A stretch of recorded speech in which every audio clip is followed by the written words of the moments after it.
What up, everybody? What's up, everybody, and welcome back to another episode of Don't Do That. Don't Do That here Right on here. 16 TV on Mad as Hell Monday. Okay, so smoke of the ep to get us started Smoke of the ep is Hashash. That's the name of the brand, and it's OG Sherbert. It actually is Sherb is an actual sativa dominant. It's known as OG Sherbert, or Sunset Sherbert. There's a few different names for the kind of what OG Sherbert really stands for. Man, that brisket is super cold. Oh no, I'm sorry. It's indica dominant. Oh, it's indica dominant. Yes, sorry. See? Sorry. It's known as Sunset Sherbert, Sherbert OG, or just Sherbert. Okay. There we go. I was reading the wrong one for some reason. Holy crap. All right, so we're going to let ladies go first this time. We're going to let ladies go first, as we all should, fellas. Ladies should go first.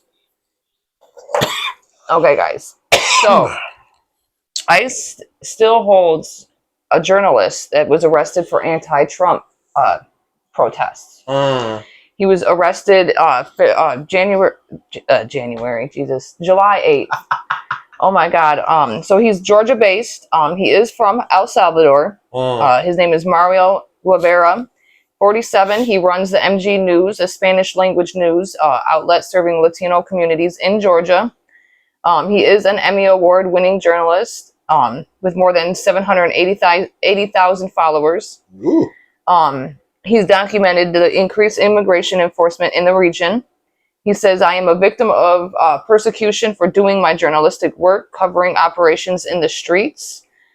He did make that statement July 8th. He has asked, I don't know why he even bothered to ask the Salvadorian president for any kind of help, because he is Trump's prostitute. Pay him enough money and he gets a blowjob. So that's pretty much what he gets out of it.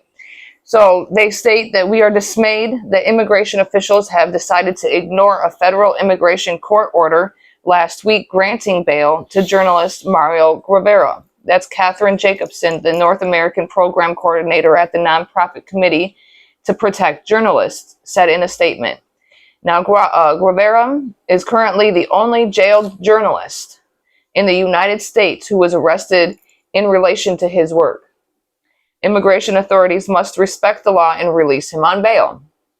They obviously do not care, because he did flee, obviously, El Salvador and receiving death threats for his journalism at the conservative newspaper right there in El Salvador. So he came over here. So he has work authorization and recently applied for a green card. His American citizen's son's recent 21st birthday made him eligible to receive residency. Now, during his detention, Guevara has been moved to at least 5 different facilities across Georgia. It seems like they try to move people so you can't find them, to be able to make sure that they have their due process. You're allowed due process. That's why he's trying to get rid of certain things, to be able to get rid of due process so that he doesn't have to worry about doing stuff like that. Now, July 10th, Guevara's lawyers did announce prosecutors dropped the charges that he had going on, and yet they're still not willing to release him. These people feel as if they are above the law. They are not above the law. Steven Seagal himself was not above the law. You are not Steven Seagal. You are not Ted Nugent. You are not none of them. I was about none to of say them that. Are above the law. No, they are not. Due process is what everybody is allowed. So, because if you get a ticket, you have a right to fight that ticket, right? You either pay the ticket or take it to court and give your speech on why you don't feel you deserve that ticket. That is due process. The Constitution and the laws that existed and that have governed this land for all these years still exist, regardless of what the orange idiot has to say. Or his little maggot followers. The rules still apply. All right. Let's get some meat. Now, It's meat where's the beat? in his hands. All right. Or mine, whichever one. I'm going to start out with an entree before we move on to the main course. You may have already seen the out of theater review for Superman. We thoroughly enjoyed the movie. Thoroughly. I give it a 9 out of 10. Stayed awake. Give it a 9 out of 10. She did not fall asleep. Almost. She got close. She nuzzled on my shoulder and she was about to do that little thing, but she did not fall asleep. The movie kept us for the entire 2-hour period. David Cornsweet does a great job as Superman. I mean, if you're gonna be the big blue Boy Scout,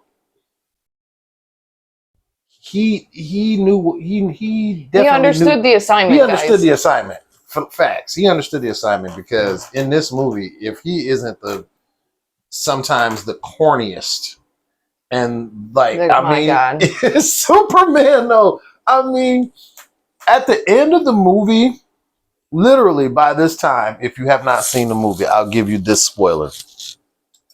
He doesn't beat Luthor up. He doesn't do anything physically to Lex Luthor at all. He literally has a "I'm a good person" monologue at the end of the film. Yeah. And then Krypto has to come in and give him the Loki Hulk smash moment, which was hilarious. But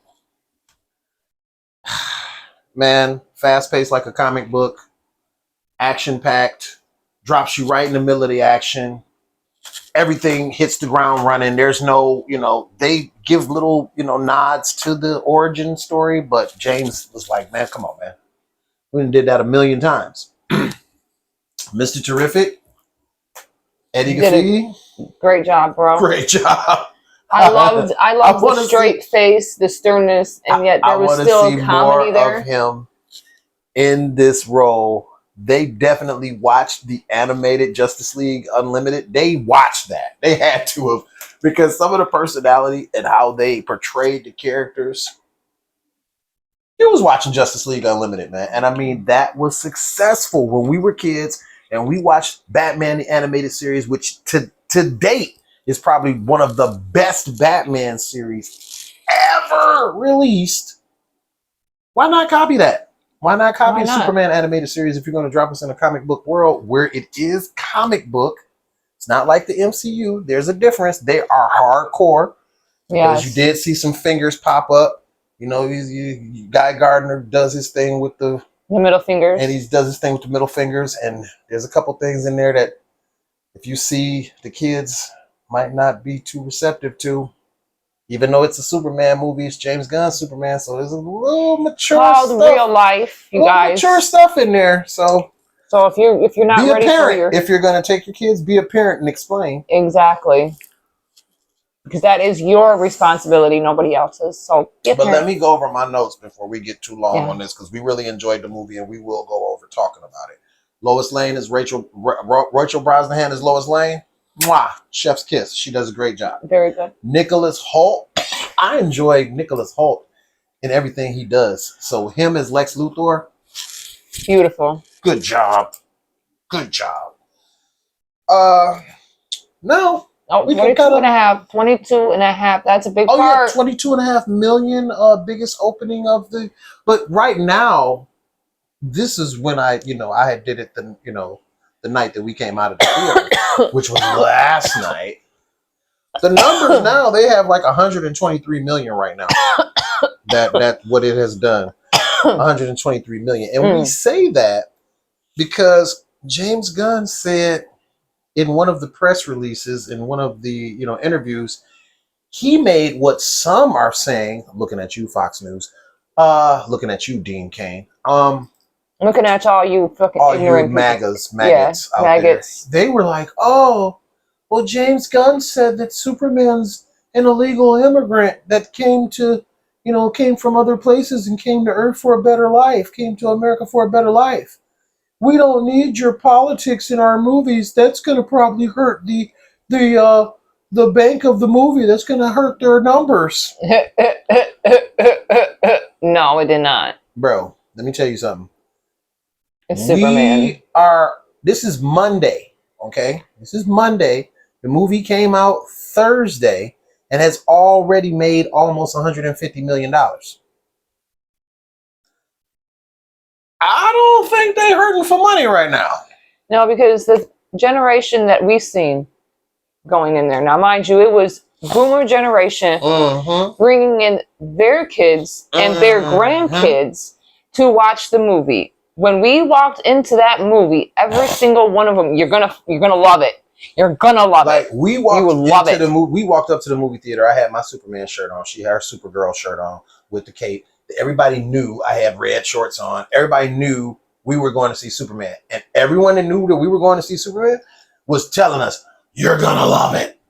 You're gonna love it." That's all we heard before we even got our tickets.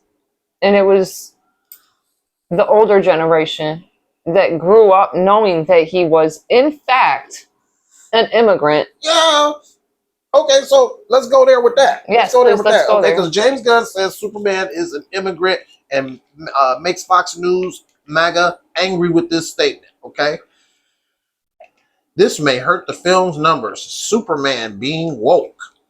Okay, so in Smallville, which is this is Tom Welling Superman, right? In Smallville, Clark tells Martha in one of the episodes, "I'm an illegal immigrant, Mom. You've been harboring me for 17 years. Forged my birth certificate." Superman just became woke. Okay, then let's go back to Lois and Clark, which is Dean Cain, unfortunately a MAGA supporter, and Terry Hatcher as Lois Lane. Okay? Superman gets done doing something Superman-like, heroic in the show. This is in the 90s. And immigration asks for Superman's green card. And they say, "Well, you're an illegal alien, aren't you?" And that was baked into the 90s show. So how is it all of a sudden that Superman became woke? Is it that Superman became woke? Or you woke up to the fact that Superman's always been woke? Kind of like X-Men. Been woke. It was baked into the whole mythology. It was the reason why they came out with it. Martin Luther King and Malcolm X. Magneto and Professor X. Idiots. Ignorant. Just dummies. So yeah. Superman has been woke. Go see that movie. The movie's quite enjoyable. Big superhero comic book on the main screen. And before we get scooped on this, because I know that this is huge, one of the things that has nothing to do with Trump or nothing to do with Superman, 21-year-old Quinshon Judkins, Cleveland Browns rookie, has been arrested in Fort Lauderdale for domestic violence and battery. This young man just got drafted by the Cleveland Browns. Like literally, like that. Just got drafted by the Cleveland Browns in the second round. He was with Ohio State last season when they won. He was the running back that helped them win. He is now in Fort Lauderdale, locked up for domestic violence and battery. 21 years old.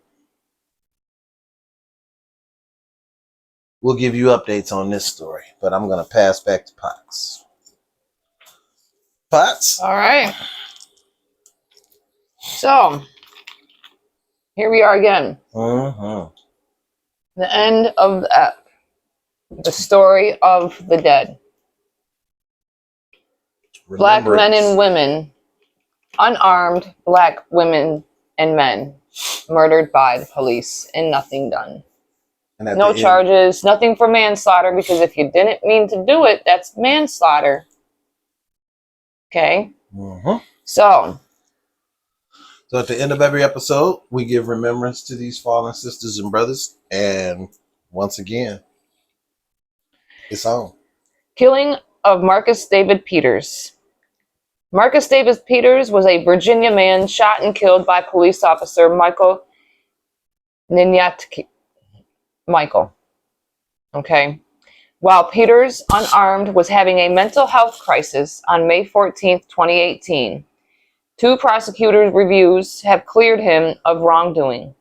Peters' death was a focus of Virginia protests in 2020 during George Floyd protests, and a community gathering place surrounding Richmond's Robert E. Lee Monument was marked with a sign for Peters. Later that year, the Virginia General Assembly passed a law named for Peters, intended to provide behavioral health experts to respond to people in mental health crises. These events prompted a 2021 third-party campaign for governor by Peters' sister, Princess Blanding, who became an advocate for criminal justice reform following his death. In 2018, Marcus David Peters was a 24-year-old black man and a Virginia Commonwealth University alumnus who taught high school biology at Essex High School. Commuting from his home in Richmond, Virginia on May 14, 2018, during a mental health crisis, Peters had a car accident in Richmond. Witnessed by police officer Michael, a 10-year veteran of the Richmond Police Department, who then pursued Peters. Peters crashed his car by the on-ramp to Interstate 95 and got out of the car naked and distressed. He was hit by a car, but got up and, seeing Michael, advanced towards him.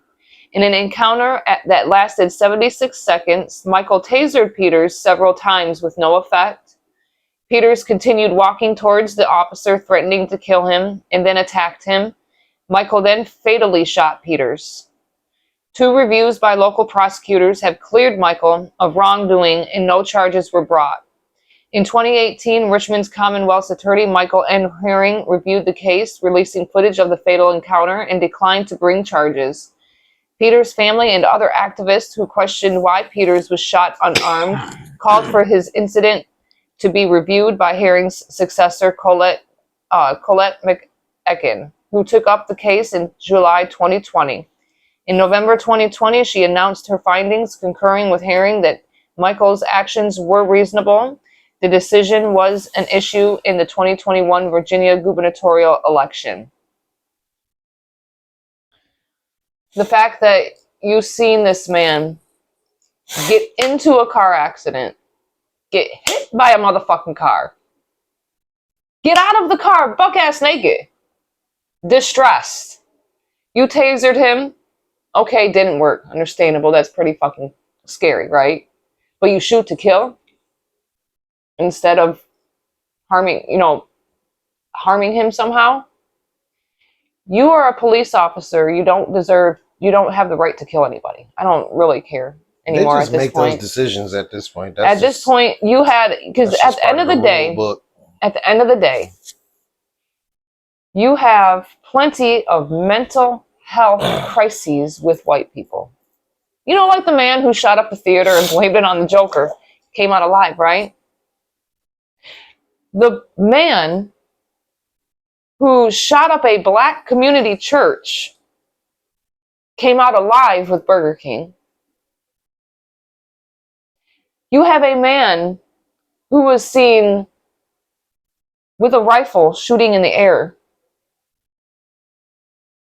Not one fire was shot. Nothing was fired towards him. Came out alive. So it can be done. It can be done. It can be done. And yet you choose not to. Again, I understand the fact that if somebody gets tasered and it's not stopping them, it's pretty scary. Yeah. I respect that. But your job is scary. Subduing a That's your job.